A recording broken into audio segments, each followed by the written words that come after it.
Today we are discussing a new reimagined spy comedy of Mr. and Mrs. Smith on Prime Video. Get the conversation going in the comments below. Have you seen the 2005 film that this series is reimagining? And if you have seen it, were you a fan of that original film? Which leads me into this series. Were you excited for it? And once you've seen all 8 episodes, what did you like, love, or hate about it? Let's discuss it all in the comments below. Talk about Mr. and Mrs. Smith. Now, episode 8, which was the final episode, was titled A Breakup. Now, after failing and quitting at their couples therapy, but more importantly, failing at their third mission, by the end of episode 7, John tells Jane that he's done and he leaves their house. Now, the mid-credits of episode 7 show Jane receiving a new computer after breaking John's from a delivery low-risk member, as we open this finale with her waking up in preparation to start her day as she opens her computer to find a new mission from Hey, which is to terminate her Smith. Jane immediately closes her laptop in disbelief.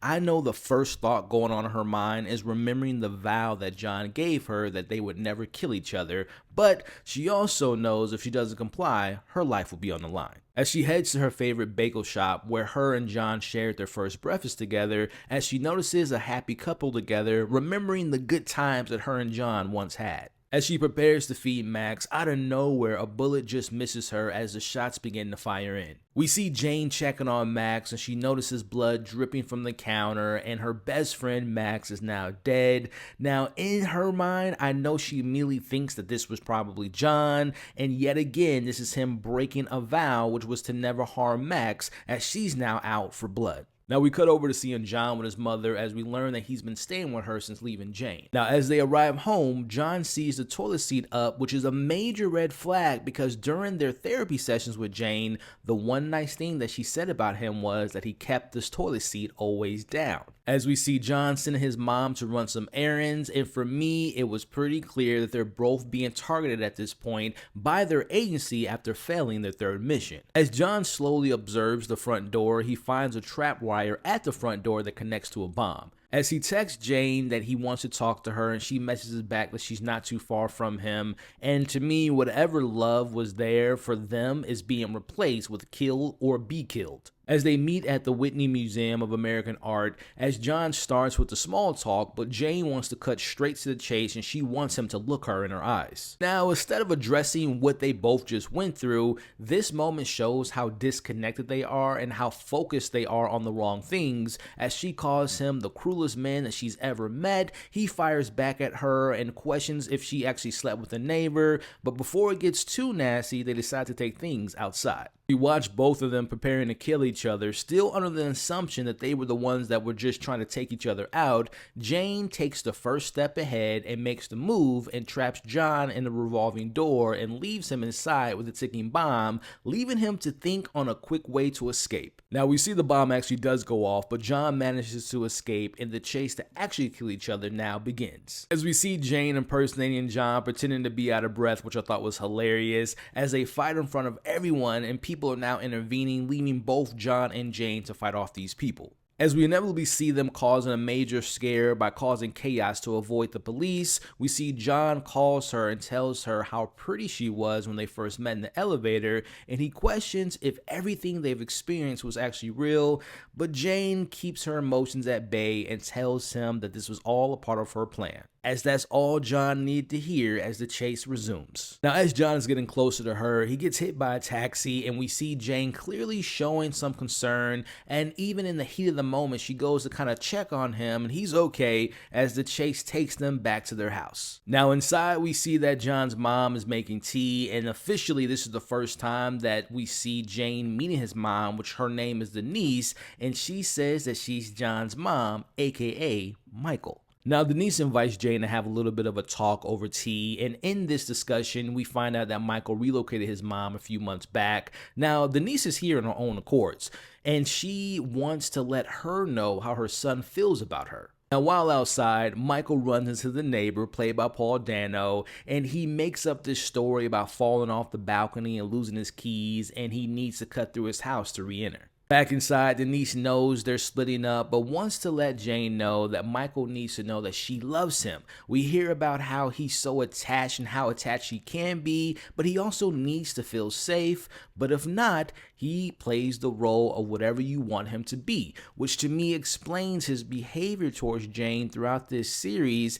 If she wanted to stay professional and didn't want to get into this romantic, intimate relationship, he was going to be okay with that. But she made the first move and kissed him at the end of episode 2, so he went along even though he wanted to kiss her earlier.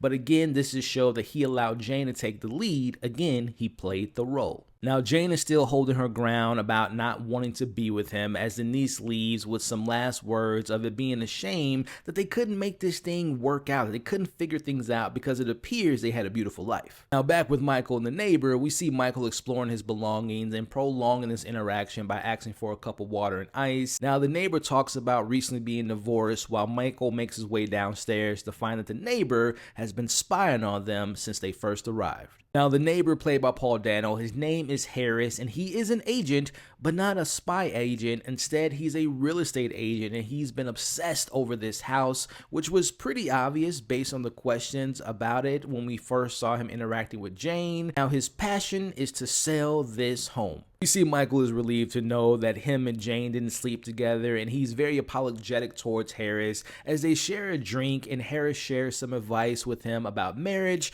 not being alone, and compromising in a relationship. Now, Michael takes his advice, hops over the fence, and sneaks back into his house and turns on some music to distract Jane. As they both take shots at each other, and we get the recreation of the major face-off scene back in the 2005 film. Now, after shooting, punching, kicking, and choking one another, Michael manages to tie Jane up, and he decides to inject both of them with the truth serum, and the truth eventually comes out. Now, we see the effects are hitting both of them pretty hard, but we also see the truth and the secrets coming out as Jane failed her CIA exam because of her sociopathic tendencies, which explains the marble jaw that we saw back in episode 2. Now, Jane also reveals the reason why she no longer talks to her father, and it now being Michael's turn, he reveals that he was kicked out of Marines early because of his asthma, and he kind of felt less than after that happened. As the topic of their insecurities come up about sleeping with the targets and their sadness and Jane's mother's death, Michael not paying his debts to his grandmother by not having kids, just two people who kept these things buried finally getting the chance to be truthful.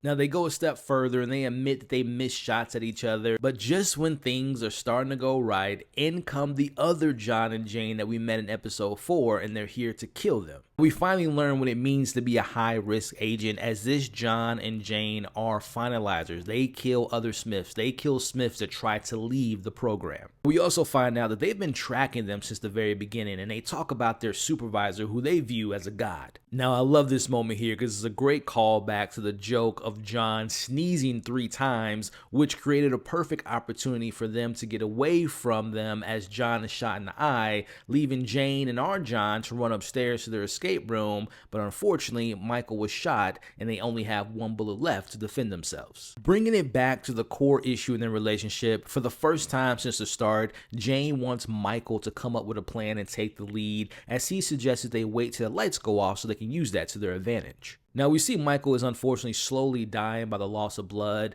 and having kids we know is a big part of where their relationship started to turn wrong, but with their lives now on the line and their odds of surviving is pretty low, we see Jane finally being honest and talking about actually having kids, as she kind of jokingly says that she'll compromise and have 1. He really wants 5, but then end up saying let's have 2 kids together and let's live in the mountains. A very sad and sentimental moment between these 2 characters. As we finally get the reveal of Jane's real name, which is Alana, and we get this nice joke between 2 characters actually liking their code names instead. As Jane sees that he's getting closer to dying, she changes the plan and wants to take her chances with the 1 bullet against the other Jane on the other side of the door and save her John or Michael and save their relationship and their future together. As she opens the door, we see 3 shots being fired from the outside of the house, and that's the end of episode 8. Now, we cut to finding Harris coming over with Jane's favorite book in hand, and he sees the destruction. He calls someone in excitement, thinking that this is his chance to finally sell this house, as he calls it his Moby D. Now, the big question that immediately comes to mind,